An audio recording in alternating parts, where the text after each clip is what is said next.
어젯밤이었습니다. 부산 아시아드 주경기장. 5만 명이 한국어로 노래를 불렀습니다.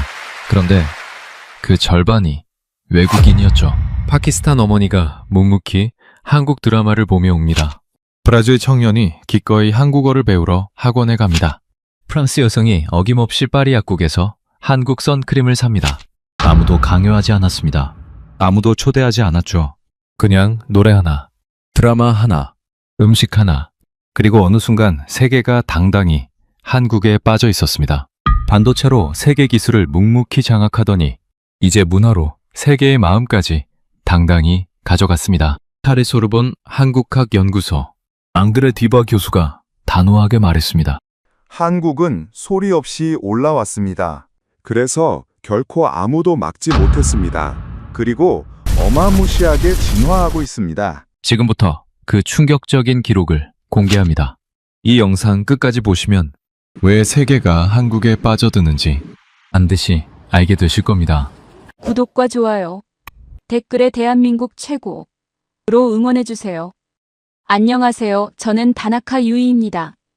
일본 도쿄 출신입니다. 지금은 프랑스 파리 소르본 대학교 한국학연구소에서 파견연구원으로 일하고 있습니다. 와세다 대학교. 일본에서 가장 권위 있는 대학 중 하나입니다. 거기서 아시아 문화 정책학을 공부했습니다. 아시아 문화 연구자로서 저는 오랫동안 당연하게 생각해왔습니다. 아시아 문화의 중심은 일본이라고. 닌텐도가 세계 게임 시장을 만들었습니다. 스튜디오 지브리가 전 세계 아이들의 어린 시절을 만들었습니다. 워크맨이 음악을 듣는 방식을 바꿨습니다. 스시가 세계인의 입맛을 바꿨습니다. 아시아에서 세계 문화를 이끈 나라. 그게 일본이었습니다. 이건 자부심이 아니라 팩트였습니다. 그래서 솔직히 말씀드리면 이 연구소에 처음 배정됐을 때 실망했습니다. 한국학연구소. 한국이요? 저는 한국을 연구 대상으로 진지하게 생각해 본 적이 없었습니다. K-팝, 한국 드라마, 삼성 스마트폰. 물론 압니다. 유행하는 건 압니다. 그런데 그게 학문적으로 연구할 가치가 있는 문화인지는 솔직히 의문이었습니다. 파리에 도착한 첫날 연구소 동료에게 말했습니다. 한국 문화 연구라니 좀 아깝지 않습니까? 저는 일본 문화 전공인데. 지금 생각하면 부끄러운 말이었습니다. 그 말이 제 확신이 무너진 날의 시작이었으니까요. 2026년 6월 둘째 주였습니다. 파리의 6월은 아름다웠습니다. 센강변 플라타너스 나무에 햇살이 쏟아졌습니다. 노천 카페마다 에스프레소 향이 퍼졌습니다. 소르본 대학교 건물의 오래된 돌벽이 햇살을 받아 황금빛으로 빛났습니다. 수백 년간 세계 지식의 중심이었던 건물 안으로 들어서면서 저는 오늘 세미나가 기대되지 않았습니다. 한국문화 세미나. 가는 길에 연구소 복도에서 영국 출신 엠마를 만났습니다. 엠마가 물었습니다. 오늘 세미나 주제 봤어요? 저는 고개를 끄덕였습니다. 엠마가 말했습니다. 저 솔직히 좀 시시할 것 같아요. K-팝이랑 드라마 얘기겠죠. 제 동생이 K-팝 좋아하는데 그냥 10대들 취미 아닌가요? 저는 웃으며 고개를 끄덕였습니다. 동의했습니다. 그때까지만 해도. 앙드레 뒤바 교수가 들어왔습니다. 58세. 프랑스인. 전직 프랑스 문화부 정책자문관 출신입니다. 프랑스 문화부란 프랑스가 자국 문화를 세계에 알릴 전략을 짜는 정부기관입니다. 20년간 세계 문화 산업 패권을 분석해온 사람이었습니다. 은회색 머리카락, 태가 굵은 안경, 낡았지만 품이 있는 베이지색 코트, 서두르지 않는 걸음걸이. 그런데 손에 아무것도 들지 않았습니다. 노트도, 서류도, 노트북도 빈손으로 들어왔습니다. 그게 오히려 더 무거워 보였습니다. 교수는 자리에 앉더니 스크린에 사진 하나를 띄웠습니다. 저는 그 사진을 보고 눈을 가늘게 떴습니다. 부산이었습니다. 한국의 도시. 그런데 사진 속 거리가 동양인 얼굴보다 서양인 얼굴이 더 많았습니다. 피부색도 달랐습니다. 머리카락 색도 달랐습니다. 교수가 말했습니다. 이게 어제입니다. 2026년 6월 13일. 한국 부산에서 방탄소년단 콘서트가 열렸습니다. 이 콘서트 하나 때문에 어제 부산에 외국인이 무려 5만 명이 몰렸습니다. 부산 숙박업소 방문객 10명 중 7명에서 8명이 외국인이었습니다. 저는 그 숫자를 듣고 솔직히 코웃음이 나왔습니다. 손을 들었습니다. 교수님, 저는 일본에서 아시아 문화를 연구해 왔습니다. 일본 아이돌 공연에도 외국인이 많이 옵니다. 5만 명이 많아 보이지만 사실 콘서트 하나에 그 정도 오는 건 특별한 일이 아닙니다. 그리고 솔직히 말씀드리면 저는 K-팝을 문화라고 부를 수 있는지 자체가 의문입니다. 잘 포장된 상품이지 않습니까? 일본 문화는 수백 년 역사가 있습니다. 사무라이, 다도, 하이쿠, 깊이가 다릅니다. K-팝은 10대 소녀들이 잠깐 좋아하다가 사라질 유행 아닌가요? 세미나실이 조용해졌습니다. 엠마가 옆에서 조용히 고개를 끄덕였습니다. 마르코가 손을 들었습니다. 저도 솔직히 처음 왔을 때 의아했습니다. 브라질에서도 K-팝 좋아하는 사람들이 있기는 한데 그게 학문적으로 연구할 주제인지 모르겠습니다. 삼바나 보사노바는 수십 년 역사가 있는데 K-팝은 몇십 년이나 됐습니까? 아이샤도 말했습니다. 저는 K-팝 좋아합니다. 그런데 좋아하는 것과 문화적으로 가치 있는 것은 다르다고 생각합니다.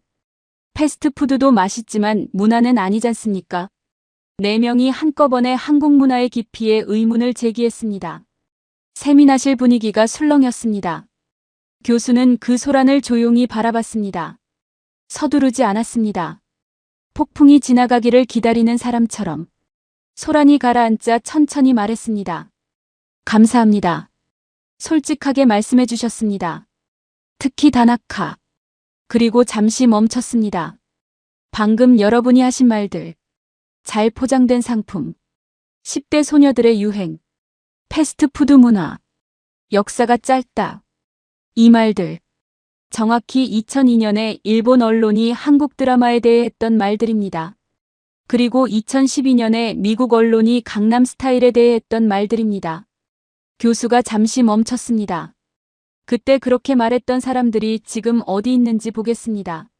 스크린이 바뀌었습니다. 2026년 6월 12일. 전 세계 수십억 명이 보는 피파 월드컵 미국 개막식. 그 무대에 블랙핑크의 리사가 섰습니다. 한국계 싱어송라이터가 세계적 테너 안드레아 보첼리와 함께 월드컵 공식 주제가를 불렀습니다. 저는 그 장면을 보고 말이 나오지 않았습니다. 교수가 말했습니다. 월드컵은 4년에 한 번입니다. 전 세계에서 가장 많은 사람이 동시에 보는 행사입니다. 그 개막식 무대에 K-팝이 올라갔습니다. 10대 소녀들의 유행이 전 세계 수십억 명이 보는 무대에 올라갔습니다. 세미나실이 완전히 조용해졌습니다. 교수가 스크린을 다시 클릭했습니다. 2026년 3월 제98회 아카데미 시상식 K-팝 데몬 헌터스 한국 애니메이션이 주제가상과 장편 애니메이션상을 동시에 받았습니다. 5월 아메리칸 뮤직 어워즈에서 올해의 노래상을 받았습니다. 저는 그 데이터들을 보면서 방금 제가 한 말들이 귀에서 맴돌았습니다. 잘 포장된 상품. 10대 소녀들의 유행. 역사가 짧다. 패스트푸드 문화. 교수가 저를 바라봤습니다. 부드러운 시선이었습니다. 그런데 그 부드러움이 더 날카롭게 느껴졌습니다. 다나카, 방금 K-팝을 잘 포장된 상품이라고 했습니다. 그렇다면 아카데미 심사위원들은 잘 포장된 상품에 상을 준 겁니까? 월드컵 조직위원회는 10대 소녀들의 유행을 개막식 무대에 올린 겁니까? 저는 아무 말도 하지 못했습니다. 교수가 칠판에 단어 하나를 적었습니다. 한류. 그리고 말했습니다. 이 단어가 처음 나온 게 언제인지 아십니까? 1990년대 말입니다. 그때부터 지금까지 수십 년간 전문가들이 반복해서 했던 말이 있습니다. 잠깐 지나가는 열풍이다. 지속되지 않는다. 그런데 지금 이 순간 잠깐 지나가는 열풍이 피파 월드컵 개막식 무대에 올라가 있습니다. 마르코가 조용히 말했습니다. 교수님, 그러면 저희가 틀린 건가요? 교수가 고개를 저었습니다. 틀린 게 아닙니다. 24년 전 모든 전문가들이 같은 말을 했습니다. 여러분만 그런 게 아닙니다. 그런데 그 전문가들이 틀렸습니다. 왜 틀렸는지 그걸 이번 주에 보게 됩니다. 교수가 다음 이야기를 꺼내려 했습니다. 그런데 저는 손을 내리지 않고 있었습니다. 교수님, 한 가지만 더 여쭤봐도 됩니까? 교수가 고개를 끄덕였습니다. 저는 말했습니다. 그래도 저는 아직 납득이 안 됩니다. 월드컵 개막식에 K-팝이 나온 건 인정합니다. 그런데 그게 문화의 깊이를 증명하는 건 아니지 않습니까? 인기와 깊이는 다릅니다. 맥도날드가 세계에서 가장 많이 팔리는 음식이지만 그게 미식 문화의 정점은 아니지 않습니까? K-팝이 인기 있다는 건 알겠습니다. 그런데 과연 일본 문화처럼 수백 년 뒤에도 남아있을 문화인지는 모르겠습니다. 세미나실이 조용해졌습니다. 교수가 저를 바라봤습니다. 이번엔 더 오래. 그리고 말했습니다. 다나카, 지금 전 세계에서 한국어를 배우는 사람이 몇 명인지 아십니까? 듀오링고 한국어 학습자 순위가 세계 3위입니다. 사람들이 유행하는 걸 즐길 때는 언어를 배우지 않습니다. 언어를 배운다는 건 그 문화 안으로 들어가겠다는 결심입니다. 그 결심을 한 사람들이 전 세계에서 수천만 명 늘어나고 있습니다. 저는 그 말에 반박하려 했습니다. 그런데 말이 나오지 않았습니다. 교수가 마지막으로 말했습니다. 다나카. 다음 시간이 끝나면 그 생각이 바뀔지 안 바뀔지 다시 물어보겠습니다. 세미나실을 나서는데 제 얼굴이 달아올랐습니다. 부끄러움 때문이었습니다. 복도에서 아이샤가 저에게 조용히 말했습니다. 다나카 씨, 저도 조금 전까지 K-팝이 패스트푸드 문화라고 했는데 월드컵 개막식 장면 보고 나서 생각이 바뀌기 시작했어요. 저는 말없이 고개를 끄덕였습니다. 숙소로 돌아오는 길에 BTS 부산 콘서트 현장 영상을 찾았습니다. 5만 명이 한국어로 노래를 따라 불렀습니다. 그중 절반이 외국인이었습니다. 저는 영상을 닫았습니다. 그리고 다시 열었습니다. 그리고 또 닫았습니다. 방금 전까지 잘 포장된 상품이라고 했습니다. 10대 소녀들의 유행이라고 했습니다. 그 말들이 영상 속 5만 명 앞에서 너무 작아 보였습니다. 노트를 꺼냈습니다. 그리고 적었습니다. 내가 틀렸을 수도 있다. 그리고 그 옆에 물음표를 하나 찍었습니다. 아직은 물음표였습니다. 아직은. 두 번째 세미나였습니다. 파리의 6월 오후였습니다. 어제보다 햇살이 더 강했습니다. 센강변 플라타너스 나무들이 그 빛을 받아 반짝였습니다. 노천 카페에 사람들이 가득했습니다. 유리잔 부딪히는 소리, 프랑스어가 섞인 웃음소리, 연구소 창문으로 들어오는 햇살이 테이블 위에 길게 드리워졌습니다. 저는 오늘 일찍 도착했습니다. 어젯밤 BTS 부산 콘서트 영상을 3번 다시 봤습니다. 볼 때마다 불편했습니다. 5만 명이 한국어로 노래를 따라 부르는 장면. 그 절반이 외국인인 장면. 내가 틀렸을 수도 있다. 그 문장이 밤새 머릿속을 맴돌았습니다. 그런데 아직 인정하고 싶지 않았습니다. 데이터를 더 봐야 합니다. 월드컵 개막식 하나. 아카데미 수상 하나. 이것만으로는 부족합니다. 뒤바 교수가 들어왔습니다. 오늘은 리모컨 하나를 들고 왔습니다. 자리에 앉더니 스크린을 향해 리모컨을 눌렀습니다. 숫자 하나가 떴습니다. 1억 1천만. 교수가 물었습니다. 이 숫자가 무엇인지 아십니까? 아무도 대답하지 않았습니다. 교수가 말했습니다. 오징어 게임. 한국 드라마입니다. 2021년 넷플릭스에서 공개됐습니다. 공개 28일 만에 전 세계 1억 1천만 가구가 시청했습니다. 넷플릭스 역사상 가장 빠르게 가장 많은 사람이 본 작품이었습니다. 그리고 넷플릭스가 서비스되는 나라는 190개국입니다. 190개국 모두에서 1위를 했습니다. 마르코가 즉각 말했습니다. 교수님, 오징어 게임은 압니다. 저도 봤습니다. 브라질에서도 엄청났습니다. 그런데 그건 특이한 케이스 아닌가요? 폭력적이고 자극적이어서 화제가 된 거잖습니까?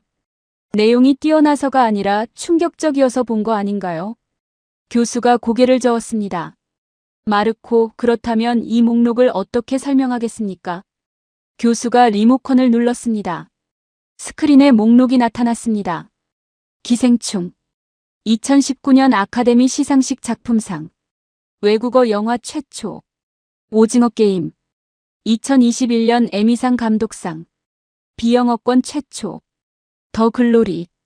2023년 넷플릭스 글로벌 1위. 무빙. 2024년 아마존 프라임 글로벌 1위. K-팝 데몬 헌터스. 2026년 아카데미 주제가상 장편 애니메이션상. 교수가 말했습니다. 자극적이어서 한번 화제가 됐다면 이게 반복될 수 없습니다. 그런데 반복되고 있습니다. 드라마, 영화, 애니메이션, 다른 장르에서 계속 나오고 있습니다. 패턴이 반복되면 우연이 아닙니다. 구조입니다. 마르코가 조용해졌습니다. 엠마가 손을 들었습니다. 교수님, 그래도 할리우드는 다르지 않습니까? 미국이 세계 영화 시장을 지배하는 건 변하지 않았습니다. 어벤져스, 스타워즈, 이런 작품들이 전 세계에서 수천억 원을 벌어들입니다. 한국 콘텐츠가 아무리 좋아도 할리우드 규모와는 비교가 안 되지 않습니까? 결국 자본의 싸움에서 미국을 이길 수는 없습니다. 교수가 말했습니다. 엠마, 넷플릭스 내부 데이터를 보겠습니다. 한국 콘텐츠는 제작비가 미국 드라마의 10분의 1에서 5분의 1 수준입니다. 그런데 시청수는 미국 드라마와 비슷하거나 더 높습니다. 투자 대비 수익률이 압도적으로 높다는 뜻입니다. 넷플릭스가 한국 콘텐츠 투자를 계속 늘리는 이유가 거기 있습니다. 그리고 한 가지 더. 어벤져스가 전 세계에서 1위를 했을 때 미국 시청자들이 자막을 읽었습니까? 엠마가 멈췄습니다. 교수가 말했습니다. 오징어 게임은 미국 시청자들이 자막을 읽었습니다. 미국인들은 자막을 싫어합니다. 외국어 영화를 잘 보지 않는 나라로 유명합니다. 그런데 오징어 게임은 봤습니다. 자막이 있어도 봤습니다. 내용이 너무 재밌어서 자막 읽는 게 귀찮지 않았다는 겁니다. 자본의 싸움이 아닙니다. 이야기의 싸움입니다. 그 싸움에서 한국이 이겼습니다. 엠마가 입을 다물었습니다. 저는 그 말을 들으며 솔직히 인정하기 싫었습니다. 그런데 틀린 말이 아니었습니다. 저도 일본 드라마를 연구하는 사람으로서 알고 있었습니다. 미국 시청자들이 일본 드라마를 자막으로 본 적은 없었습니다. 한국 드라마는 달랐습니다. 저는 손을 들었습니다. 교수님, 그래도 기생충은 한국 사회 특유의 빈부격차 이야기 아닌가요? 한국이라는 특수한 배경이 있어서 외국인들이 새롭게 느낀 거 아닙니까? 그게 문화 역량이라기보다 신기함 효과 아닌가요? 낯선 나라의 낯선 이야기이기 때문에 주목받은 거 아닙니까? 일본 영화도 낯선 시절엔 주목받았습니다. 그런데 익숙해지면 관심이 줄어들죠. 교수가 저를 바라봤습니다. 다나카 오징어 게임에서 브라질 시청자들이 가장 많이 남긴 댓글이 뭔지 아십니까? 저는 고개를 저었습니다. 교수가 말했습니다. 이게 브라질 이야기다. 낯선 한국 이야기가 아니었습니다. 브라질 사람들이 자기 이야기처럼 느꼈습니다. 빈부격차, 생존의 절박함, 계층의 벽. 이 감정들은 한국만의 것이 아닙니다. 전 세계 어디서나 존재하는 감정입니다. 한국이 그 감정을 가장 강렬하게 표현하는 방법을 찾았습니다. 낯설어서 주목받은 게 아닙니다. 익숙해서 주목받은 겁니다. 내 이야기 같아서. 저는 반박하려 했습니다. 그런데 입이 열리지 않았습니다. 아이샤가 조용히 말했습니다. 교수님, 저는 파키스탄에서 한국 드라마를 보면서 자랐습니다. 어머니가 처음 틀어주셨습니다. 한국 드라마에는 가족 이야기가 많습니다. 효도, 부모 공경, 가족을 위한 희생. 이게 이슬람 문화와 놀랍도록 비슷합니다. 어머니가 한국 드라마를 보며 우는 이유가 거기 있었습니다. 다른 나라 이야기인데 우리 이야기처럼 느껴진 겁니다. 세미나실이 조용해졌습니다. 교수가 말했습니다. 아이샤, 바로 그겁니다. 한국 콘텐츠가 세계를 장악한 이유가 딱 하나입니다. 보편적 감정을 한국적 방식으로 표현했기 때문입니다. 미국 드라마처럼 화려하지 않아도, 일본 드라마처럼 세련되지 않아도, 감정 자체가 워낙 강해서 언어가 달라도 통한 겁니다. 마르코가 말했습니다. 교수님, 저도 인정합니다. 오징어 게임 봤을 때 브라질 이야기 같았습니다. 한국 이야기인데 브라질 이야기 같았습니다. 교수가 고개를 끄덕였습니다. 그리고 올해 이야기를 하겠습니다. K-팝 데몬 헌터스. 한국 애니메이션입니다. 3월 아카데미 시상식에서 주제가상과 장편 애니메이션상을 동시에 받았습니다. 5월 아메리칸 뮤직 어워즈에서 올해의 노래상을 받았습니다. 엠마가 끼어들었습니다. 교수님, 애니메이션은 일본이 세계 최고 아닌가요? 지브리 스튜디오. 미야자키 하야오. 수십 년간 세계 최고 애니메이션은 일본에서 나왔습니다. 한국 애니메이션이 아카데미를 받는다는 게 솔직히 믿기지 않습니다. 저도 같은 생각이었습니다. 애니메이션만큼은 일본이 절대 강자라고 생각했습니다. 그 확신을 의심해 본 적이 없었습니다. 교수가 말했습니다. 엠마 미야자키 하야오 감독이 아카데미에서 주제가상과 장편 애니메이션상을 동시에 받은 적이 있습니까? 엠마가 잠시 생각했습니다. 없는 것 같은데요. 교수가 말했습니다. 한국이 올해 처음 했습니다. 그리고 K-팝 데몬 헌터스가 공개된 이후 구글에서 한국 관련 검색어가 폭발적으로 늘었습니다. 한국 문화를 검색했습니다. 한국 음식을 검색했습니다. 한국 여행을 검색했습니다. 국립중앙박물관이 연일 최다 관람객 기록을 갱신했습니다. 하나의 콘텐츠가 그 나라 전체를 세계에 알린 겁니다. 오징어 게임이 그랬습니다. K-팝 데몬 헌터스가 또 그랬습니다. 이게 두 번째 반복됐습니다. 우연이 아닙니다. 저는 노트를 내려다봤습니다. 적으려고 펜을 들었는데 무엇을 적어야 할지 몰랐습니다. 교수가 마지막으로 말했습니다. 스크린은 시작에 불과합니다. 다음 시간에는 한국이 음악으로 어떻게 국경 자체를 지워버렸는지 봅니다. 그리고 다나카. 낯설어서 주목받은 게 아니라 익숙해서 주목받았다는 말. 다음 시간에 그 말이 더 이해가 될 겁니다. 세미나실을 나서는데 아이샤가 저에게 조용히 말했습니다. 다나카 씨, 어머니한테 전화해서 물어봤어요. 어머니가 한국 드라마 보면서 왜 우느냐고. 어머니가 뭐라고 하셨는지 아세요? 저는 고개를 저었습니다. 아이샤가 말했습니다. 우리 이야기 같아서요. 저는 그 말이 한동안 머릿속에서 떠나지 않았습니다. 숙소로 돌아오는 길에 생강을 걸었습니다. 유람선이 지나갔습니다. 강물 위로 파리의 오후 햇살이 부서지고 있었습니다. 저는 스마트폰을 꺼내 오징어 게임 브라질 반응 영상을 찾아봤습니다. 브라질 사람들이 울며 말했습니다. 이게 우리 이야기다. 파키스탄 반응도 찾았습니다. 인도 반응도 찾았습니다. 프랑스 반응도 찾았습니다. 전부 같은 말을 했습니다. 내 이야기 같다. 저는 한국어로 된 드라마인데 왜 모두가 자기 이야기처럼 느끼는 건지 생각했습니다. 그리고 처음으로 그 이유가 조금 보이기 시작했습니다. 노트를 꺼냈습니다. 그리고 적었습니다. 다른 나라 이야기인데 우리 이야기처럼 느껴진다. 그리고 그 아래에 한 줄을 더 적었습니다. 그게 힘이다.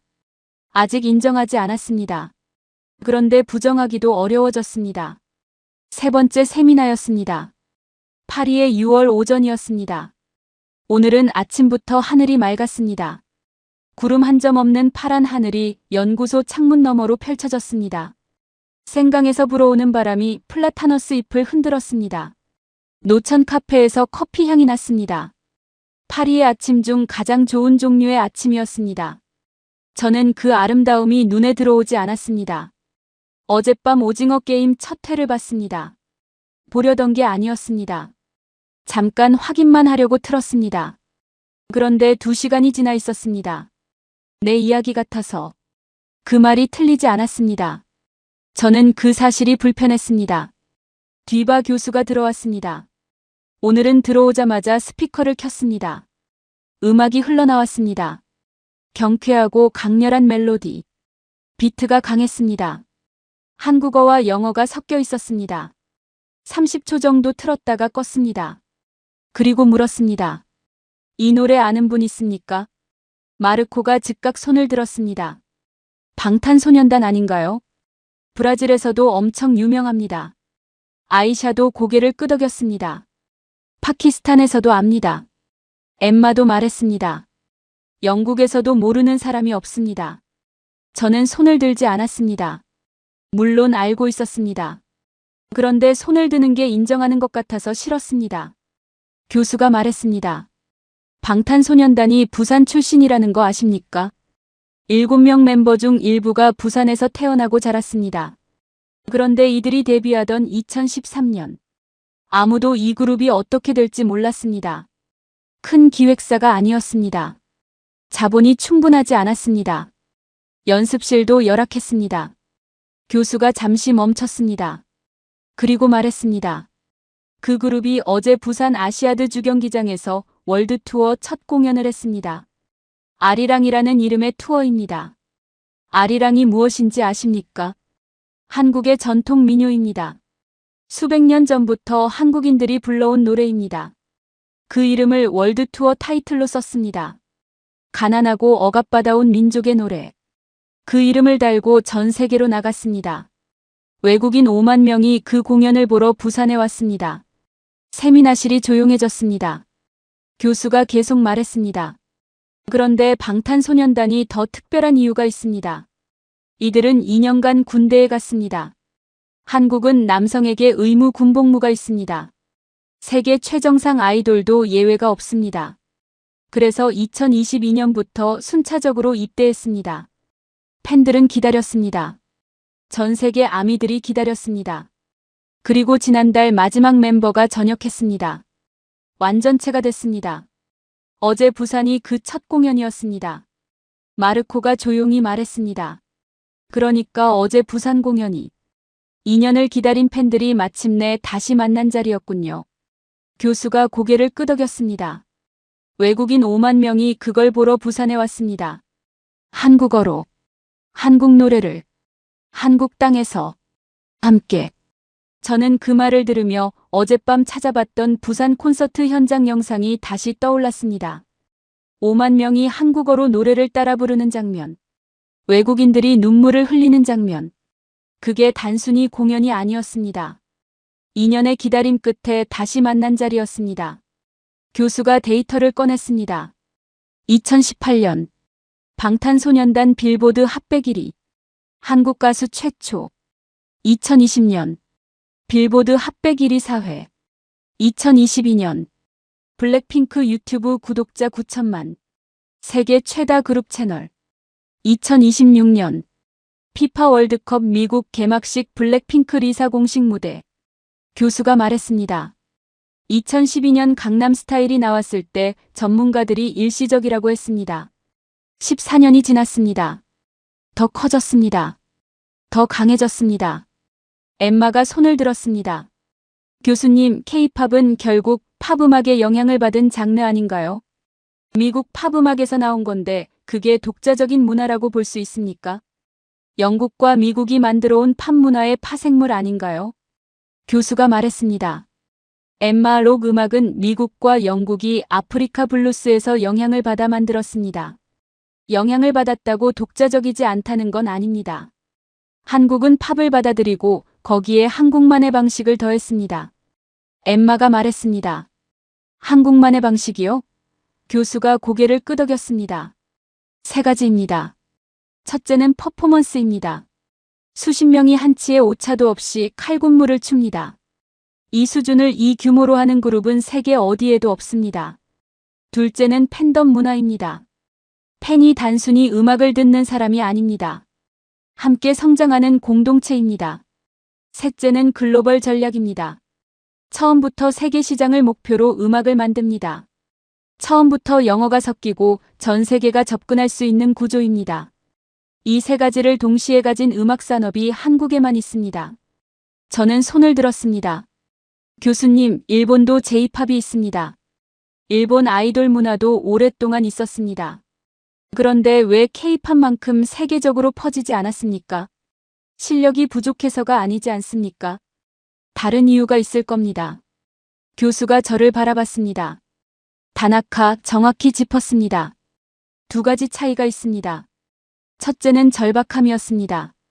일본 음악 시장은 세계에서 2번째로 큽니다. 일본 아이돌들은 일본에서만 활동해도 충분히 먹고 살 수 있었습니다. 해외로 나갈 이유가 없었습니다. 한국은 달랐습니다. 내수 시장이 작았습니다. 살아남으려면 해외로 나가야 했습니다.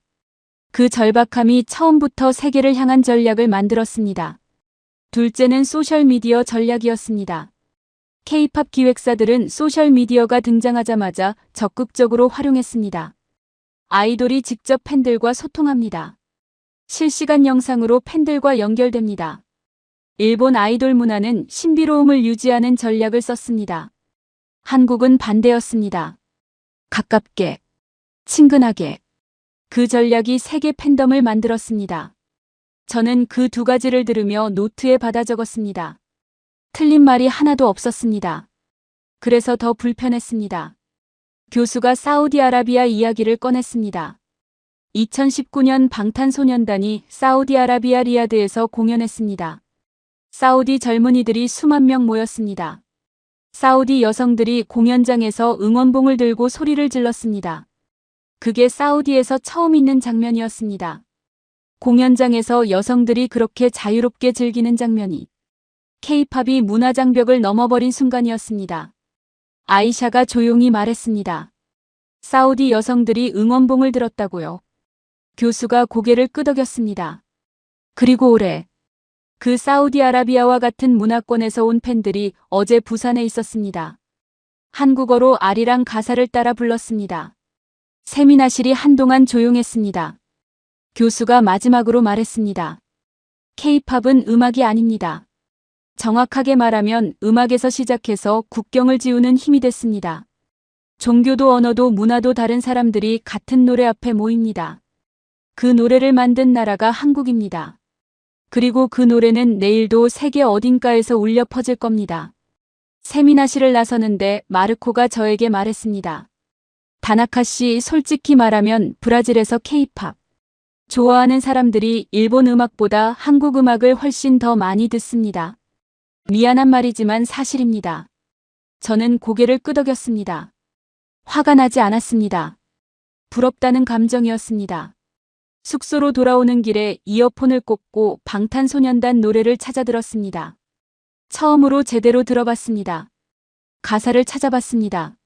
나를 사랑하는 것, 있는 그대로의 나를 받아들이는 것. 저는 생강위 유람선을 바라봤습니다. 다양한 나라 사람들이 같은 풍경을 보며 같은 표정을 짓고 있었습니다. 그게 음악이 하는 일이라는 생각이 들었습니다. 노트를 꺼냈습니다. 그리고 적었습니다. 국경은 지도 위에 있다. 음악 앞에서는 없다. 그 아래에 한 줄을 더 적었습니다. 한국이 그 음악을 만들었다. 네 번째 세미나였습니다. 파리의 6월 오후였습니다. 오늘은 구름이 조금 끼었습니다. 강한 햇살이 잠시 숨을 고르는 날이었습니다. 센강변 플라타너스 나무들이 바람에 흔들렸습니다. 연구소 창문으로 들어오는 빛이 평소보다 부드러웠습니다. 어젯밤 방탄소년단 노래를 2시간 들었습니다. 연구 목적이었습니다. 그렇게 생각하려 했습니다. 그런데 솔직히 말하면 그냥 좋았습니다. 그 사실이 더 불편했습니다. 뒤바 교수가 들어왔습니다. 오늘은 손에 작은 쇼핑백을 들고 왔습니다. 자리에 앉더니 그 쇼핑백을 테이블 위에 올려놓았습니다. 그리고 물었습니다. 이게 뭔지 아십니까? 마르코가 고개를 갸웃했습니다. 쇼핑백인데요. 교수가 말했습니다. 파리 말에 지구에서 샀습니다. 파리에서 가장 트렌디한 동네입니다. 거기서 이걸 샀습니다. 교수가 쇼핑백에서 물건들을 꺼냈습니다. 에센스, 선크림, 클렌징 오일, 모두 한국 브랜드였습니다. 교수가 말했습니다. 파리 한복판에서 샀습니다. 파리 젊은 여성들이 줄 서서 사는 제품들입니다. 모두 한국 화장품입니다. 엠마가 즉각 반응했습니다. 교수님, 그건 압니다. 저도 씁니다. 그런데 유행 아닌가요? 화장품 시장은 트렌드가 빠르게 바뀝니다. 지금 유행이 내년엔 사라질 수 있지 않습니까? 그리고 교수님, 솔직히 말씀드리면 프랑스는 화장품의 나라입니다. 샤넬, 랑콤, 입생로랑, 세계 최고 뷰티 브랜드들이 전부 프랑스에 있습니다. 한국 화장품이 아무리 유행해도 프랑스 럭셔리 브랜드를 넘볼 수는 없지 않습니까? 교수가 말했습니다. 엠마, 두 가지를 구분해야 합니다. 럭셔리 브랜드와 스킨케어 시장입니다. 샤넬과 랑콤은 럭셔리입니다. 명품 화장품 시장은 프랑스가 강합니다. 그런데 피부를 실제로 좋게 만드는 기능성 화장품 시장은 다릅니다. 교수가 데이터를 꺼냈습니다. 2015년 한국 화장품 수출 30억 달러, 2020년 한국 화장품 수출 75억 달러, 2025년 한국 화장품 수출 100억 달러 돌파, 2026년 미국 뷰티 시장에서 K뷰티 점유율 역대 최고, 2020년 아시아 스킨케어 시장 한국 1위, 일본 2위로 역전. 저는 그 마지막 숫자에서 멈췄습니다. 2020년 일본을 역전. 6년 전 교수가 말했습니다. 미국 세포라 매장에 가면 한국 화장품 코너가 따로 있습니다. K뷰티 섹션. 10년 전에는 없던 공간입니다. 그리고 미국 피부과 의사들이 한국 선크림을 처방합니다. 의사가 추천하면 신뢰가 생깁니다. 그 신뢰가 시장을 만들었습니다. 저는 손을 들었습니다. 교수님, 일본도 화장품이 세계적으로 유명합니다. 시세이도, SK2. 오랫동안 아시아 뷰티를 이끌어온 브랜드들입니다. 그 브랜드들의 역사와 기술력이 있는데 한국이 단순히 따라하는 것으로 그걸 넘어설 수 있습니까? 저는 그 부분이 납득이 안 됩니다. 교수가 저를 바라봤습니다. 다나카, 한 가지 물어보겠습니다.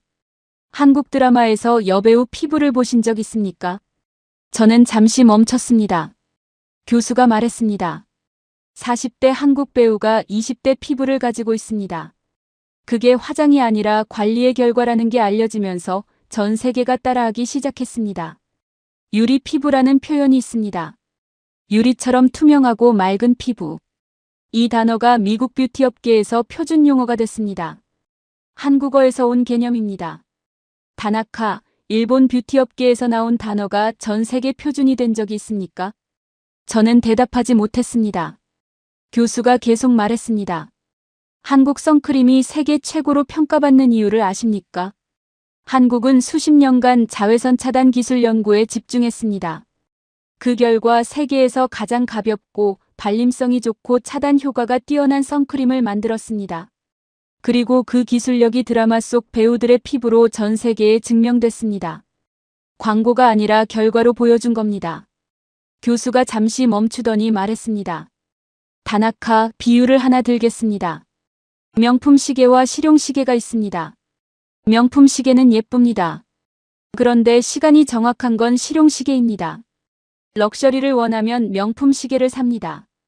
피부를 실제로 좋게 만들고 싶으면 한국 화장품을 삽니다.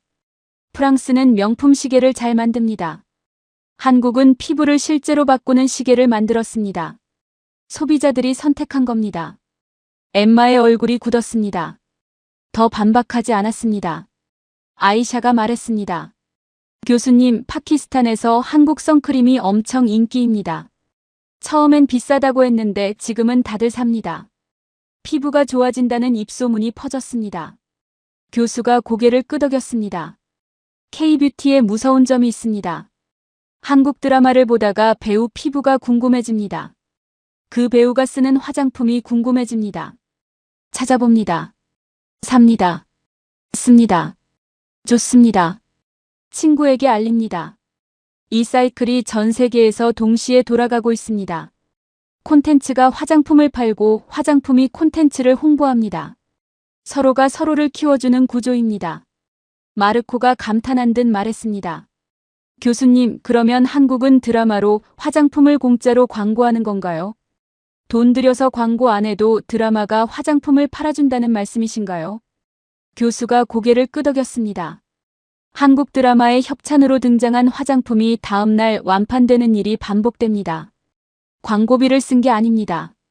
드라마 속 배우의 피부가 광고가 된 겁니다. 교수가 마지막으로 말했습니다. K뷰티가 무서운 이유는 단순히 화장품을 잘 만들어서가 아닙니다. 한국의 미적 기준 자체를 수출하고 있기 때문입니다. 제품을 파는 게 아니라 아름다움의 정의를 파는 겁니다.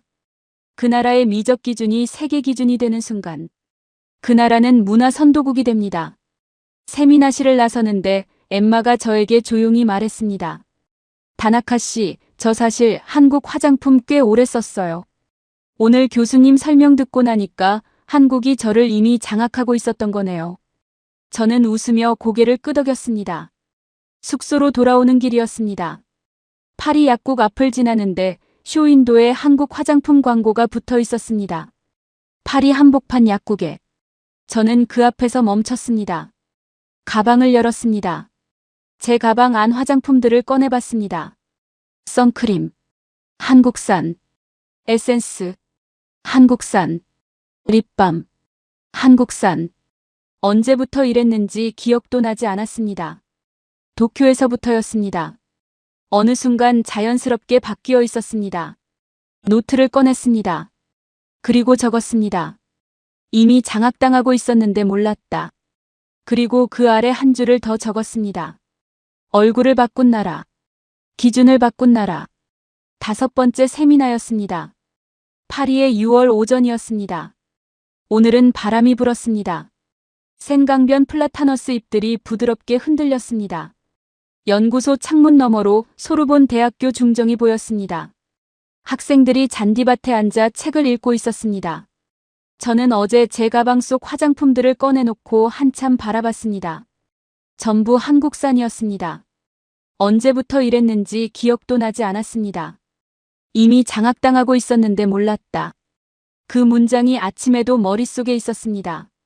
뒤바 교수가 들어왔습니다. 오늘은 자리에 앉자마자 참석자들을 한 명씩 둘러봤습니다. 그리고 물었습니다. 여러분 중에 한국어를 배워본 적 있는 분 손 들어보십시오. 엠마가 조심스럽게 손을 들었습니다. 아이샤도 들었습니다. 마르코도 들었습니다. 교수가 물었습니다. 왜 배웠습니까? 엠마가 말했습니다. K-팝 가사가 궁금해서요. 아이샤가 말했습니다. 한국 드라마를 자막 없이 보고 싶어서요. 마르코가 말했습니다. 좋아하는 아이돌한테 한국어로 응원 메시지를 보내고 싶었습니다. 교수가 고개를 끄덕였습니다. 세 분 모두 다른 이유였습니다. 그런데 공통점이 있습니다. 전부 한국 문화가 동기가 됐다는 겁니다. 교수가 데이터를 꺼냈습니다. 전 세계 언어 학습 앱 듀오링고. 한국어 학습자 순위 변화. 2019년 세계 7위, 2021년 5위, 2023년 4위, 2026년 3위. 교수가 말했습니다. 듀오링고는 전 세계 5억 명 이상이 쓰는 언어 학습 앱입니다. 영어, 스페인어, 프랑스어처럼 오래된 강대국 언어들이 상위권을 차지해왔습니다. 그 목록에 한국어가 들어왔습니다. 엠마가 말했습니다.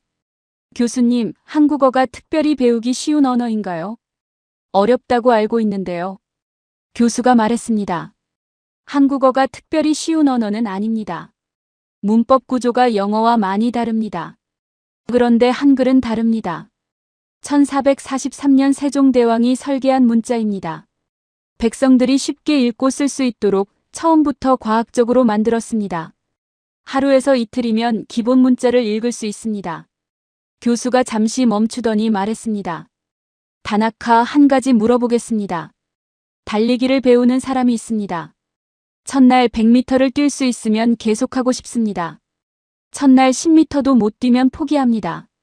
한글은 첫날 100m입니다. 일주일 만에 읽을 수 있습니다. 그래서 시작하면 포기하지 않습니다. 저는 그 비유를 듣고 반박하려다가 멈췄습니다.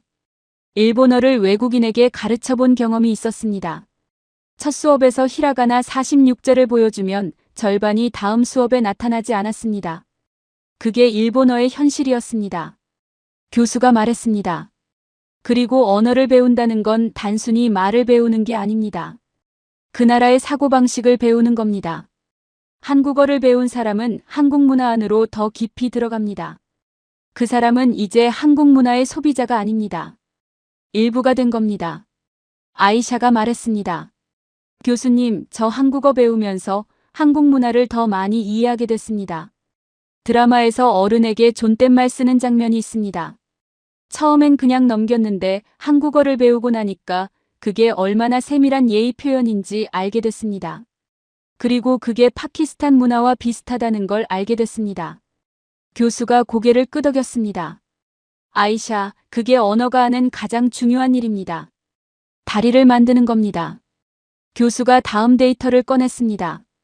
전 세계 대학에서 한국 학과가 신설되고 있습니다.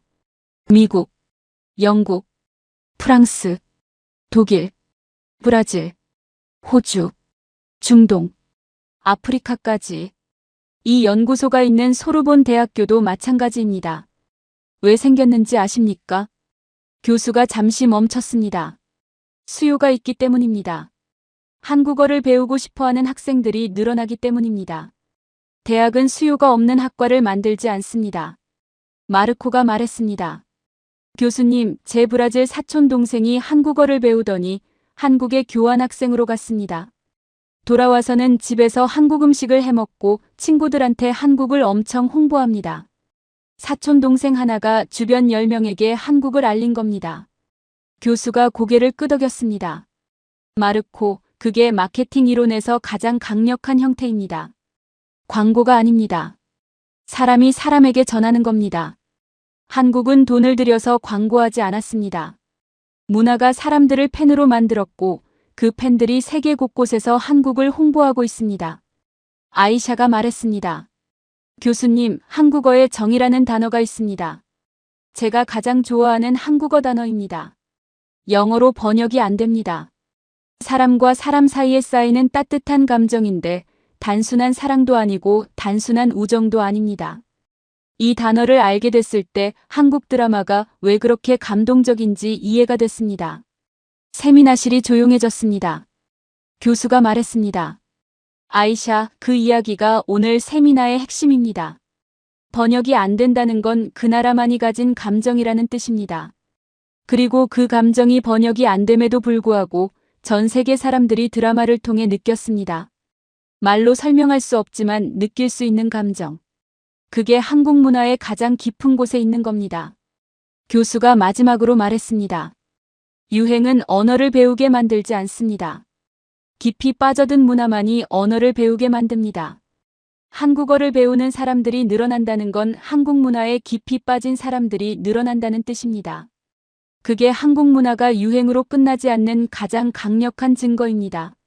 세미나실을 나서는데 마르코가 저에게 말했습니다. 다나카 씨, 솔직히 한국어 배우면서 한국이 좋아졌어요.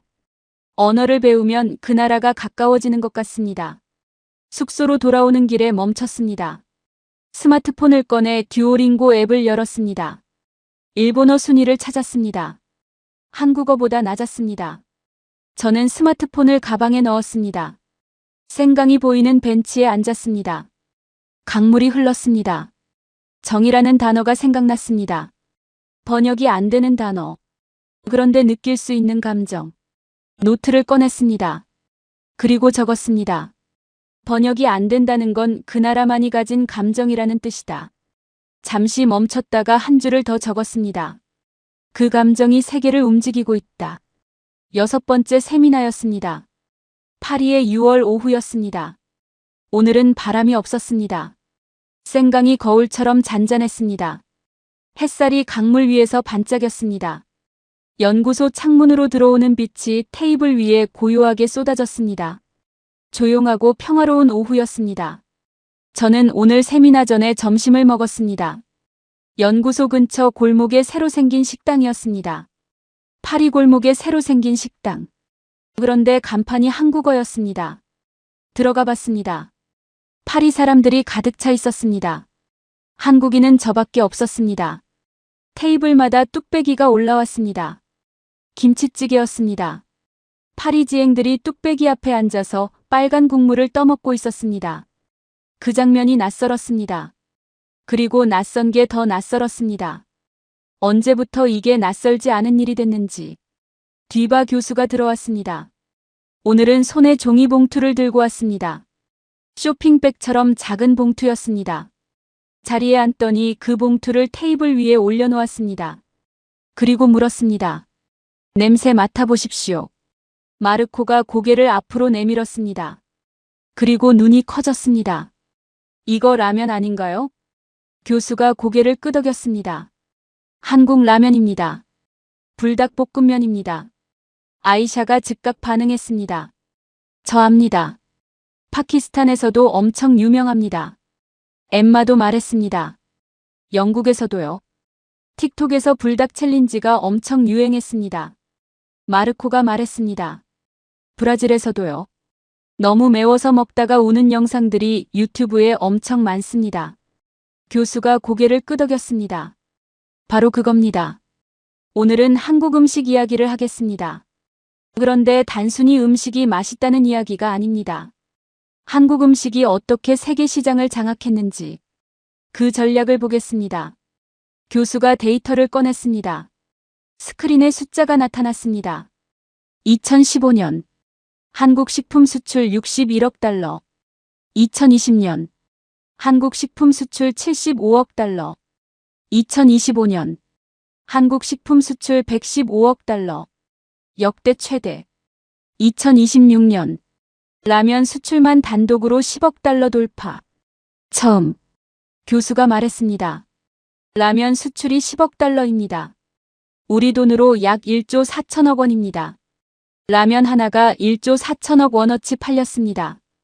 그리고 불닭볶음면은 지금 세계 30개국 이상에 수출되고 있습니다. 마르코가 말했습니다. 교수님, 그게 얼마나 매운 건지 아십니까? 저 먹어봤습니다. 정말 맵습니다. 왜 그렇게 매운 걸 사람들이 사는 건지 이해가 안 됩니다. 교수가 말했습니다. 마르코, 거기에 한국 음식 마케팅의 비밀이 있습니다. 불닭볶음면이 세계에 퍼진 건 광고 때문이 아니었습니다. 콘텐츠 때문이었습니다. 유튜버들이 불닭볶음면을 먹으며 괴로워하는 영상을 올렸습니다. 먹다가 눈물 흘리는 영상, 입에서 불이 나는 표정의 영상. 그 영상들이 폭발적으로 퍼졌습니다. 그리고 그 영상을 본 사람들이 궁금해했습니다. 저게 얼마나 매운 건지 나도 먹어봐야겠다. 도전 의식이 생긴 겁니다. 한국 식품회사가 광고비를 쓴 게 아닙니다. 전 세계 유튜버들이 공짜로 광고를 해준 겁니다. 엠마가 웃으며 말했습니다. 저도 봤습니다. 영국 친구가 불닭 먹다가 우는 영상. 그거 보고 사 먹었습니다. 교수가 고개를 끄덕였습니다. 엠마, 그게 전략입니다. 먹다가 우는 영상이 광고가 됐습니다. 고통이 콘텐츠가 됐습니다. 그리고 그 콘텐츠가 구매로 이어졌습니다. 한국 기업들이 이걸 의도하고 설계한 건 아니었습니다. 그런데 결과적으로 완벽한 바이럴 마케팅이 됐습니다. 왜냐하면 맵다는 감각 자체가 공유하고 싶은 경험이기 때문입니다. 아이샤가 말했습니다. 교수님, 라면만이 아닙니다. 김치도 그렇습니다. 파키스탄에서도 김치가 건강식품으로 알려졌습니다. 발효식품이라는 게 알려지면서 건강을 생각하는 사람들이 찾기 시작했습니다. 교수가 고개를 끄덕였습니다. 김치 이야기를 해보겠습니다. 김치는 한국의 발효 채소 음식입니다.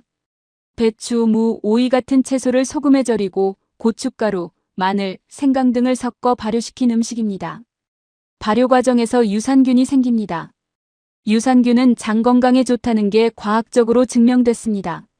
면역력을 높이고 소화를 돕습니다.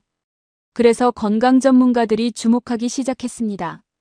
미국 건강 잡지들이 김치를 세계 5대 건강식품 중 하나로 선정했습니다. 마르코가 말했습니다. 교수님, 그러면 김치가 건강 때문에 유행한 건가요? 교수가 말했습니다. 건강도 있지만 맛도 있습니다. 그리고 더 중요한 게 있습니다. 오징어 게임입니다. 오징어 게임에서 배우들이 김치를 먹는 장면이 있었습니다. 전 세계 1억 4천만 명이 그 장면을 봤습니다. 그리고 김치가 뭔지 궁금해졌습니다. 검색했습니다. 어디서 살 수 있는지 찾았습니다. 샀습니다. 먹었습니다. 유산균 때문에 건강에 좋다는 걸 알게 됐습니다. 팬이 됐습니다. 드라마 하나가 김치 수출을 늘린 겁니다. 엠마가 말했습니다. 교수님, 프랑스는 음식의 나라라고 자부합니다. 미슐랭 가이드도 프랑스가 만든 겁니다. 미슐랭 별을 가장 많이 받은 나라도 프랑스입니다. 그런데 최근에 서울이 미슐랭 별수에서 8위를 위협하고 있다는 기사를 봤습니다. 사실입니까? 교수가 잠시 멈췄습니다. 그리고 말했습니다. 엠마, 최근 미슐랭 가이드 서울 편을 보면 한국 레스토랑들이 빠르게 성장하고 있습니다. 별을 받는 한국 식당 수가 매년 늘고 있습니다. 그리고 파리보다 서울이 많다고는 아직 말할 수 없지만 이미 아시아에서 도쿄와 홍콩과 함께 최상위권입니다. 엠마의 얼굴이 굳었습니다. 교수가 계속 말했습니다. 그런데 미슐랭 별보다 더 중요한 게 있습니다. 한국 음식이 고급 레스토랑에만 있는 게 아닙니다. 길거리 음식, 편의점 음식, 라면까지 전 세계로 퍼졌습니다. 프랑스 음식은 주로 고급 레스토랑에서 즐깁니다. 한국 음식은 미슐랭 레스토랑에서도 편의점에서도 즐깁니다. 가격대의 스펙트럼이 완전히 다릅니다. 더 많은 사람이 접근할 수 있습니다. 저는 그 말을 들으며 한국 음식을 처음 먹었던 기억이 났습니다. 도쿄에서였습니다. 대학 시절 친구를 따라 시노쿠보 코리아타운에 갔습니다. 삼겹살을 처음 먹었습니다. 고기를 구워서 상추에 싸서 먹는 방식. 처음엔 어색했습니다. 그런데 한 입 먹고 두 입 먹고 세 입 먹다 보니 자꾸 손이 갔습니다. 그날 이후 시노쿠보를 자주 갔습니다. 처음엔 친구 따라갔다가 혼자서도 가게 됐습니다. 그때는 그냥 음식이 맛있어서라고 생각했습니다. 지금 교수님 말씀을 들으니 달리 보였습니다. 저도 이미 장악당하고 있었습니다. 교수가 새로운 이야기를 꺼냈습니다. 한국 편의점 이야기를 하겠습니다. 한국 편의점이 왜 유명한지 아십니까? 마르코가 고개를 저었습니다. 교수가 말했습니다. 한국 편의점은 세계에서 가장 발달한 편의점 문화를 가진 나라 중 하나입니다. 24시간 운영합니다. 즉석 음식 종류가 수백 가지입니다. 라면을 사서 매장 안에서 바로 끓여 먹을 수 있습니다. 삼각김밥, 핫바, 즉석 도시락. 가격이 저렴합니다. 맛이 좋습니다. 그런데 한국 편의점이 세계적으로 유명해진 건 따로 이유가 있습니다. 교수가 말했습니다. 한국 여행 유튜버들 때문입니다. 한국 여행 영상에서 편의점이 빠지지 않습니다. 새벽에 편의점 가서 라면 끓여 먹는 영상. 편의점 음식 모두 먹어보기 영상. 이 영상들이 수백만 수천만 뷰를 기록합니다. 외국인들이 그 영상을 보고 한국 편의점을 경험하고 싶어서 한국에 옵니다. 음식 때문에 여행을 결심하는 겁니다. 아이샤가 말했습니다. 교수님, 저도 한국 여행 결심한 이유 중 하나가 편의점 음식이었습니다. 유튜브에서 편의점 음식 먹는 영상을 보고 직접 먹어보고 싶었습니다. 교수가 고개를 끄덕였습니다. 아이샤, 편의점 음식 때문에 비행기를 탔습니다. 그게 한국 음식의 힘입니다. 마르코가 말했습니다. 교수님, 브라질에서 한국 치킨이 유행하고 있습니다.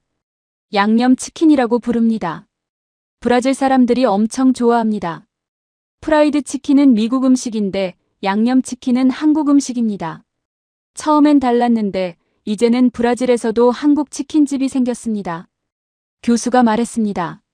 치킨 이야기가 나왔으니 하나 더 하겠습니다. 한국은 세계에서 가장 다양하고 발달한 치킨 문화를 가진 나라입니다. 양념치킨, 간장치킨, 파닭, 치즈치킨. 종류가 수십 가지입니다. 그리고 이 치킨 문화가 세계로 나갔습니다. 미국 뉴욕에 한국 치킨 프랜차이즈가 생겼습니다. 줄을 서서 먹습니다. 파리에도 생겼습니다. 런던에도 생겼습니다. 한국 치킨이 미국 패스트푸드 체인과 경쟁하고 있습니다. 엠마가 웃으며 말했습니다.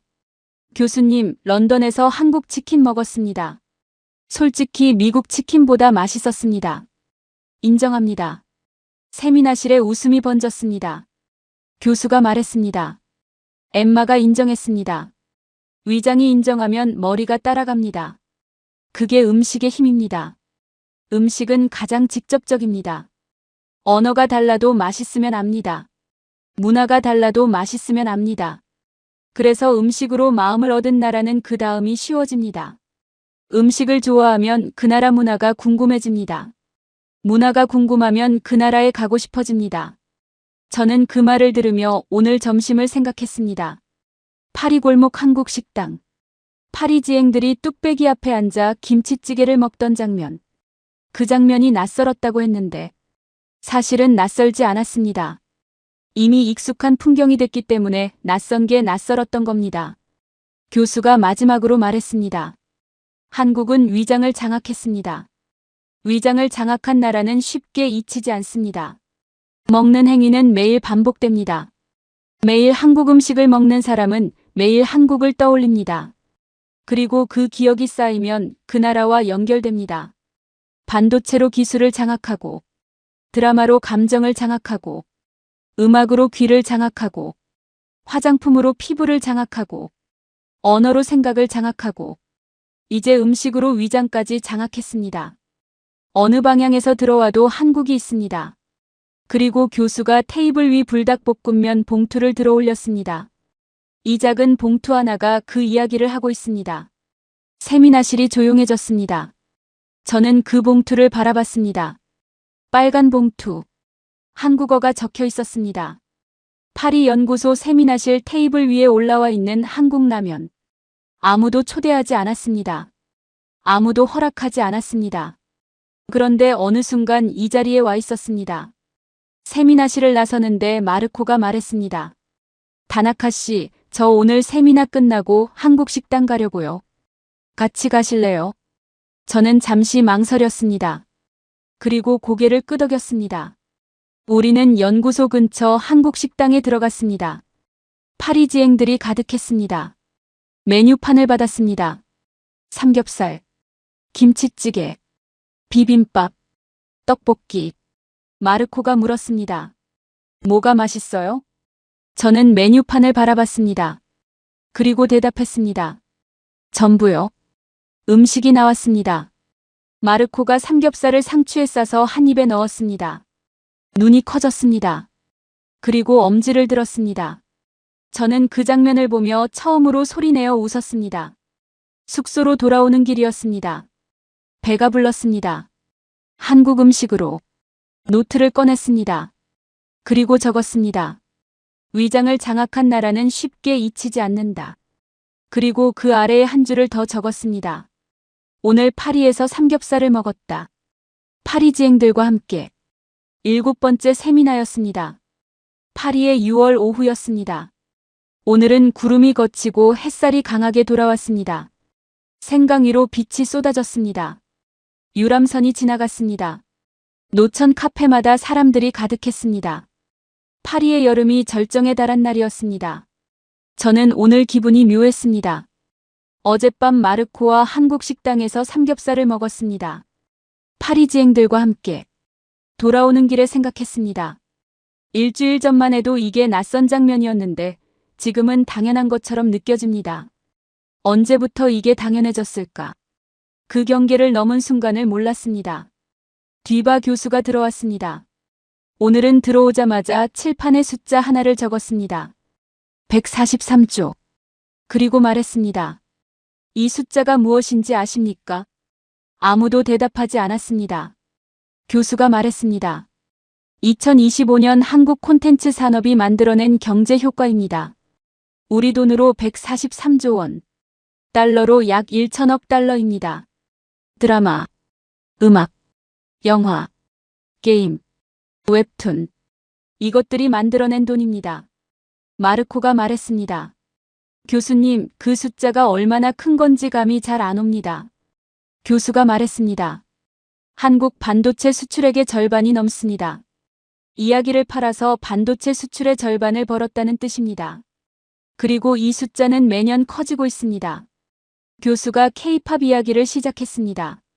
SM 엔터테인먼트, 하이브, YG 엔터테인먼트, JYP 엔터테인먼트. 이 네 회사가 K-팝 산업의 중심입니다. 이 회사들이 하는 일이 무엇인지 아십니까? 음악만 만들지 않습니다. 아이돌을 처음부터 끝까지 설계합니다.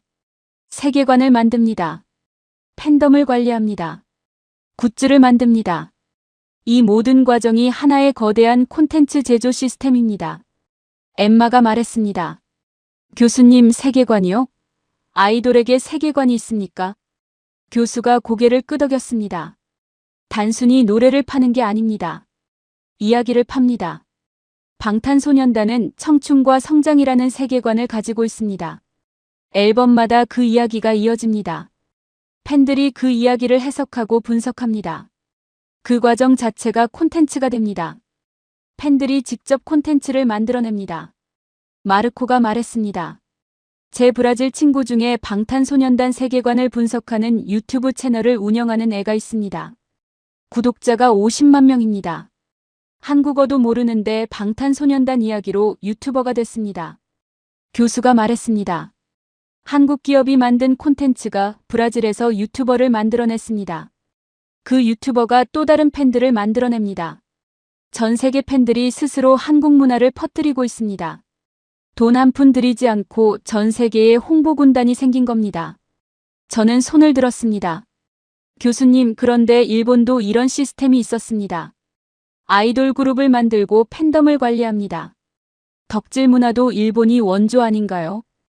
오타쿠 문화, 아이돌 굿즈, 팬사인회. 이런 문화가 원래 일본에서 먼저 시작됐습니다. 그런데 한국이 그걸 가져다 쓰면서 더 잘 됐다는 건 솔직히 인정하기 어렵습니다. 교수가 저를 바라봤습니다. 오래 바라봤습니다. 그리고 천천히 말했습니다. 다나카 맞습니다. 팬덤 문화의 기원을 따지면 일본이 앞섭니다. 그런데 한 가지 물어보겠습니다. 스마트폰을 처음 만든 건 누굽니까? 저는 잠시 생각했습니다. 애플이요. 교수가 고개를 끄덕였습니다. 그런데 터치스크린 기술 자체는 훨씬 이전에 있었습니다. 애플이 그 기술을 가져다가 세상을 바꾸는 방식으로 결합했습니다. 그게 혁신입니다. 원조가 중요한 게 아닙니다. 그것을 세상이 원하는 방식으로 진화시킨 나라가 시장을 가져갑니다. 한국이 팬덤 문화를 가져다가 소셜미디어, 글로벌 전략, 세계관 콘텐츠와 결합했습니다. 그리고 세계 시장을 가져갔습니다. 저는 그 말을 들으며 손을 내렸습니다. 교수가 웹툰 이야기를 꺼냈습니다. 한국이 이 형식을 처음 만들었습니다. 스마트폰 화면에 맞게 세로로 스크롤해서 보는 형식. 지금 전 세계에서 이 형식이 표준이 됐습니다. 네이버 웹툰은 전 세계 월간 사용자 수가 1억 명이 넘습니다. 한국 작가들이 그린 만화를 영어, 스페인어, 프랑스어, 태국어, 인도네시아어로 번역해서 전 세계에 공급합니다. 그리고 그 웹툰들이 드라마와 영화로 만들어집니다. 웹툰이 드라마가 되고 드라마가 전 세계로 나가고 전 세계가 다시 웹툰을 찾아봅니다. 이 순환이 계속됩니다. 엠마가 말했습니다. 교수님, 그러면 한국은 콘텐츠의 모든 단계를 다 가지고 있는 건가요? 교수가 고개를 끄덕였습니다. 엠마, 정확합니다. 한국은 콘텐츠 공급망을 처음부터 끝까지 갖고 있습니다. 원작 웹툰, 드라마 제작, 음악 제작, 팬덤 관리, 굿즈 생산, 관광 유발, 음식 수출, 화장품 수출, 언어 교육. 이 모든 단계가 한국에 있습니다. 그리고 각 단계가 서로를 강화합니다. 저는 그 설명을 들으며 처음으로 전체 그림이 보이기 시작했습니다. 반도체로 기술 공급망을 장악하듯 한국은 문화 공급망을 장악했습니다. 그리고 그 공급망이 없어지면 전 세계 수억 명의 일상이 달라집니다. 저는 생각을 멈출 수가 없었습니다. 불편했습니다. 그런데 멈출 수가 없었습니다. 일본도 만화가 있습니다. 드래곤볼, 나루토, 원피스. 세계 최고 만화들입니다. 일본도 음악이 있습니다. J-팝, 아이돌. 수십 년 역사가 있습니다. 일본도 음식이 있습니다. 미슐랭 별 세계 최다 도시가 도쿄입니다. 일본도 화장품이 있습니다. 그런데 왜 243조라는 숫자가 일본에서 나오지 않았을까? 저는 그 질문을 꺼내기가 두려웠습니다. 그런데 손이 올라갔습니다. 교수님, 일본도 만화가 있고 음악이 있고 음식이 있고 화장품이 있습니다.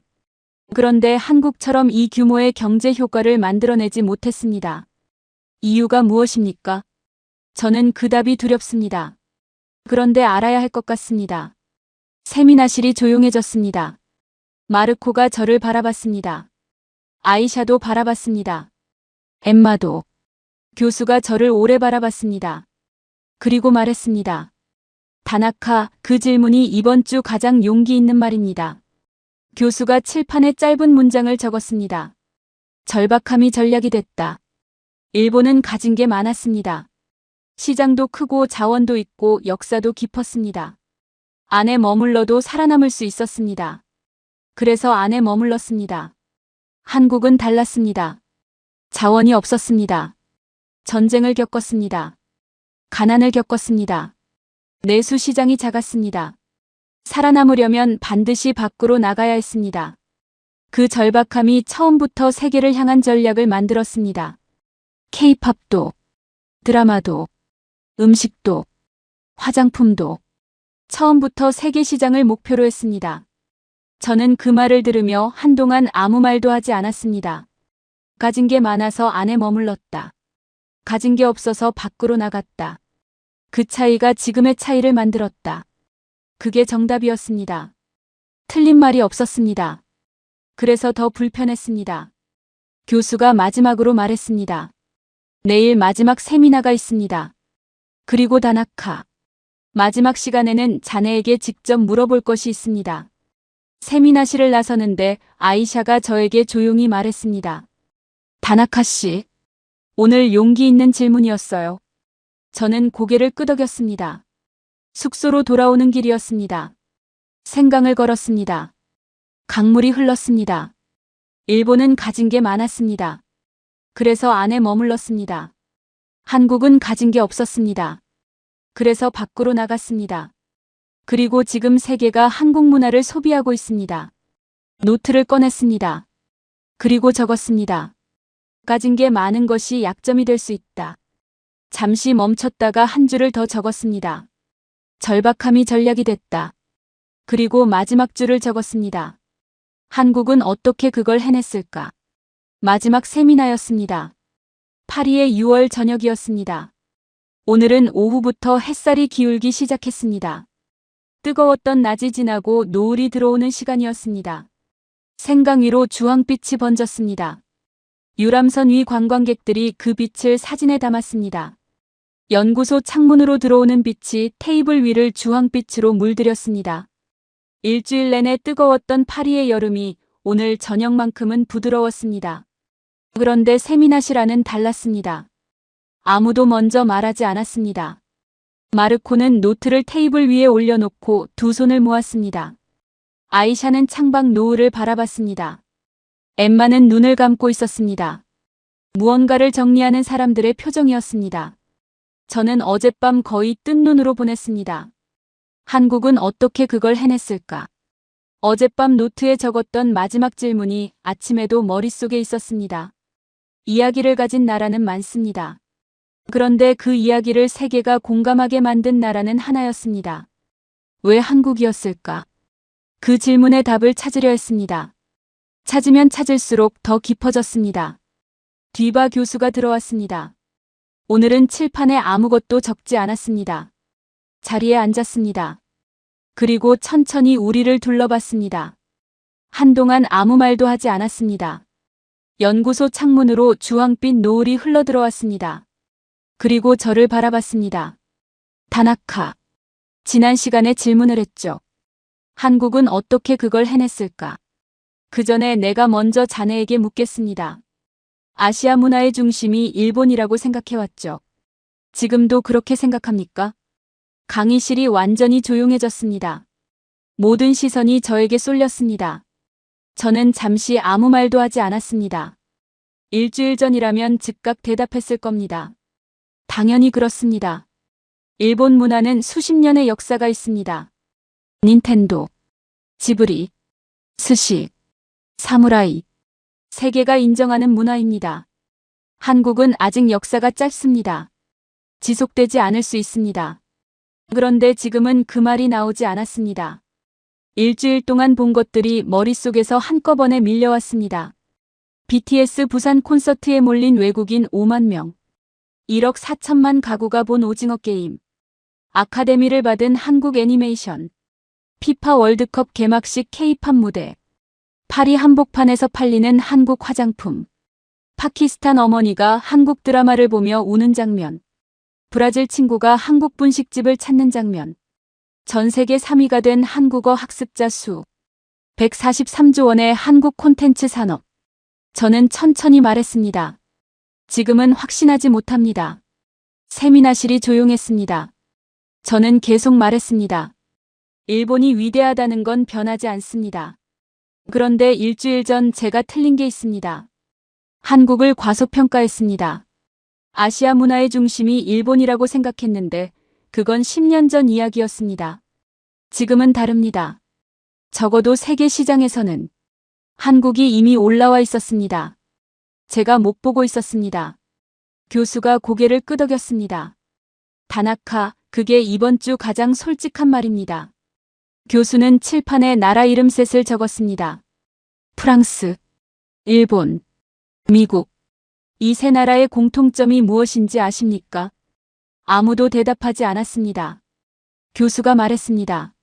세 나라 모두 한때 세계 문화의 중심이었습니다. 프랑스는 예술과 패션의 중심이었습니다. 일본은 1980년대와 1990년대 아시아 문화 패권을 쥐었습니다.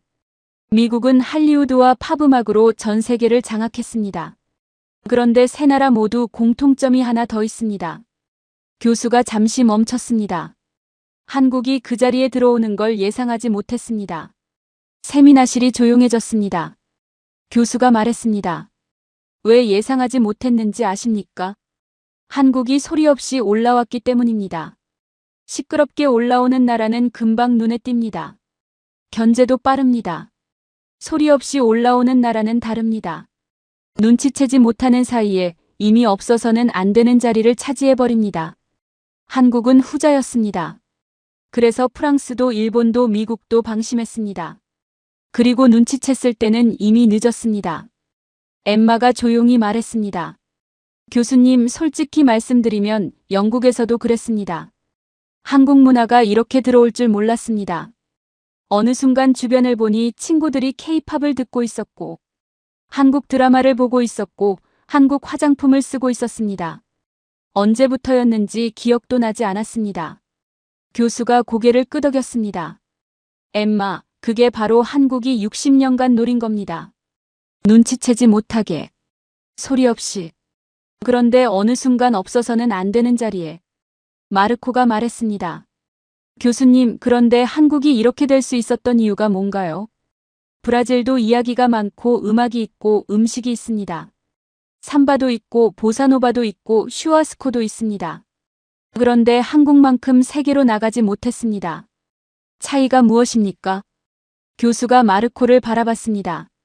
좋은 질문입니다. 제가 20년간 연구한 끝에 내린 결론이 있습니다. 교수가 칠판에 짧은 문장을 적었습니다.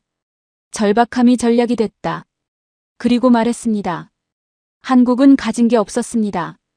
자원이 없었습니다. 땅이 작았습니다. 식민지를 겪었습니다. 전쟁을 겪었습니다. 가난을 겪었습니다. 그 모든 결핍이 역설적으로 강점이 됐습니다. 살아남으려면 반드시 세계로 나가야 했습니다. 내수 시장만으로는 불가능했습니다. 그 절박함이 처음부터 세계를 향한 전략을 만들었습니다. 반도체도, 조선도, 케이팝도, 드라마도, 음식도 모두 처음부터 세계 시장을 목표로 했습니다. 브라질은 달랐습니다. 자원이 있었습니다. 시장이 컸습니다. 밖으로 나가지 않아도 살아남을 수 있었습니다. 그래서 안에 머물렀습니다. 마르코가 조용히 고개를 숙였습니다. 아이샤가 말했습니다. 교수님, 그러면 한국의 한이라는 감정이 콘텐츠를 만들었다는 건가요? 억울함, 슬픔. 그 감정이 드라마를 만들고 음악을 만들었다는 건가요? 교수가 아이샤를 바라봤습니다. 아이샤, 정확합니다. 한이라는 감정은 한국에만 있는 단어입니다. 억울하고 슬프지만 그것을 사귀면서 버티는 감정입니다. 그 감정이 한국 콘텐츠 안에 녹아 있습니다.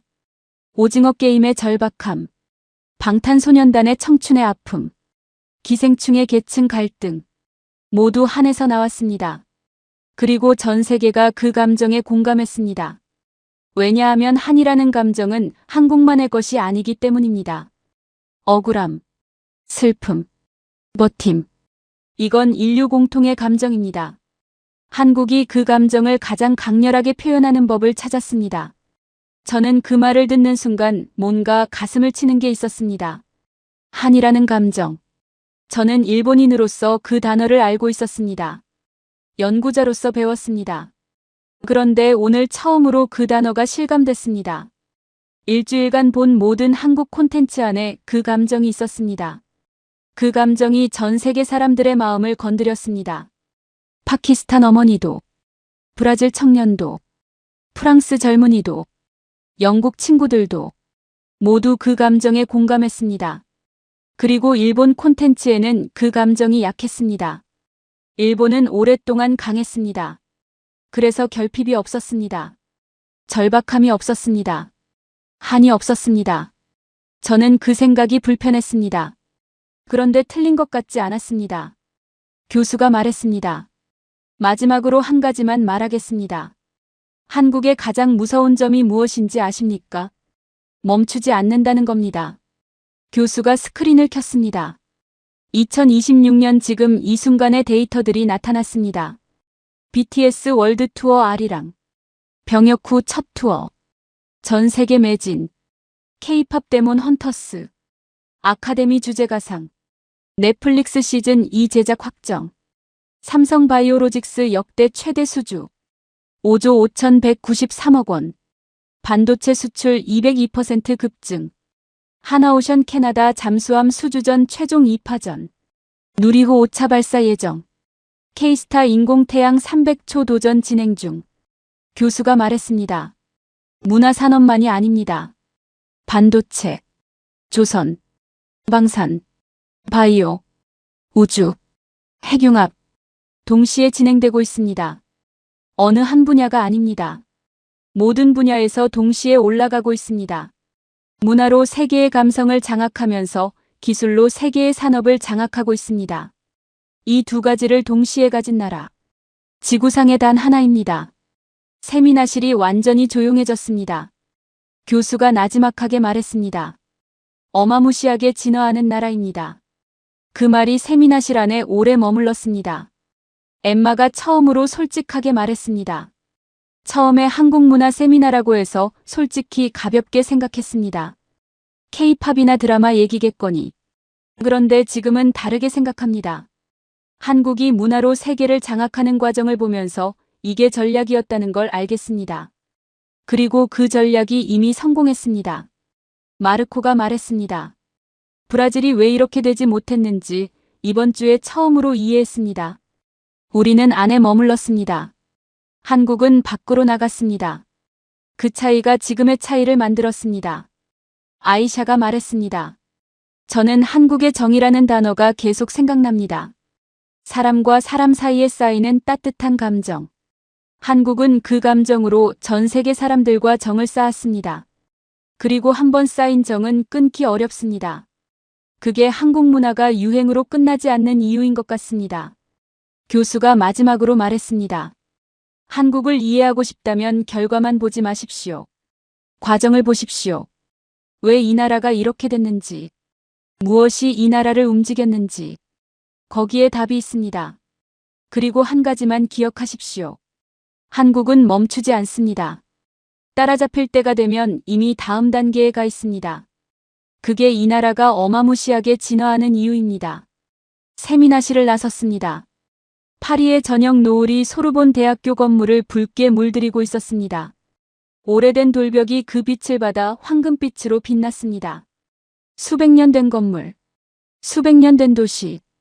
파리는 오래됐기 때문에 위대한 게 아니었습니다. 오래 버텼기 때문에 위대한 겁니다. 저는 그 노을 아래 걸었습니다. 도쿄가 떠올랐습니다. 닌텐도, 지브리, 스시, 사무라이. 세계가 사랑하는 일본 문화들. 그 문화들이 여전히 위대하다는 건 변하지 않습니다. 그런데 지금 세계의 젊은이들이 무엇을 듣는지, 무엇을 보는지, 무엇을 먹는지, 무엇을 바르는지, 무슨 언어를 배우는지, 그 질문들 앞에서 대답이 달라졌습니다. 저는 생강 벤치에 앉았습니다. 강물이 흘렀습니다. 유람선이 지나갔습니다. 관광객들이 손을 흔들었습니다. 파리의 저녁이 내려앉고 있었습니다. 노트를 꺼냈습니다. 천천히 적었습니다. 아시아 문화의 중심이 어디냐고 묻는다면 지금은 대답하지 못한다. 잠시 멈췄다가 한 줄을 더 적었습니다. 한국은 소리 없이 올라왔다. 그래서 아무도 막지 못했다. 그리고 마지막 한 줄을 적었습니다. 어마무시하게 진화하는 나라. 아직 멈추지 않았다. 노트를 덮었습니다. 노을이 지고 있었습니다. 생강의 빛이 점점 사라졌습니다. 파리의 밤이 시작되고 있었습니다. 그런데 제 머릿속에서는 무언가가 이제 막 시작되는 느낌이었습니다. 다음 날 아침 저는 논문 주제를 바꿨습니다. 일본 문화정책연구에서 한국 문화산업 전략으로. 교수님 말씀대로였습니다. 결과가 아니라 과정을 봐야 합니다. 어떻게 이 나라가 이렇게 됐는지, 무엇이 이 나라를 움직였는지, 그걸 이해하는 게 지금 세계를 이해하는 일이라는 걸 이제 알겠습니다. 영상을 끝까지 시청해 주셔서 감사합니다.